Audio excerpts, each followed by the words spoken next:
সেখানে যে বিভীষিকাময় অবস্থা তৈরি করলো, এই বিভীষিকা গাঙ্গিতে হবে কিন্তু সারা বাংলাদেশের মধ্যে গোপালগঞ্জ আর গাঙ্গি সব থেকে পলিটিক্যাল ভাবে শক্ত হয় কিন্তু সারা বাংলাদেশে যদি কোনো ঘটনা ঘটে কোন জায়গায় মিছিল না গাঙ্গি মিছিল হবে। এবং ওই গোপালগঞ্জের ওই ঘটনার প্রেক্ষিতে আমরা সঙ্গে সঙ্গে রাতে কিন্তু বিশাল মঠন মিছিল করেছি। আজকে যদি গাঙ্গির প্রশাসনরা মনে করে যে আমরা আওয়ামী বিধিতে মানে গাঙ্গিকে সান্ত্বনা বোঝাতে পারবে না, ক্ষণিক পারবে কিন্তু খুব বেশি পারবে না, সেক্ষেত্রে আমি গাঙ্গিকে হুঁশিয়ার গ্রহণ করবো এবং এসপি সাহেবকে গ্রহণ করবো। জুলাই আন্দোলনের পরের দিন মারা হয়েছে আওয়ামী লীগের এক নেতা মারা হয়েছে আপনার বাউরে, তারা নির্দিষ্ট 18 জন আসামিকে মামলা দিয়েছে।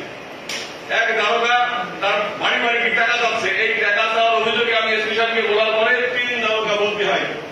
সেই দারোগা আরো 8 জনকে অতিরিক্ত আসামিকে চার্জশিট দেওয়ার জন্য একটা প্রেসক্রিপশন দিয়ে গেছে। এই প্রেসক্রিপশন ওসি সাহেব এবং এএসপি সাহেব তিনি মনে করছে এই প্রেসক্রিপশন বাদে কিছু করাই যাবে না, তাহলে জুলাই আন্দোলন করে আমাদের লাভটা হলো কি?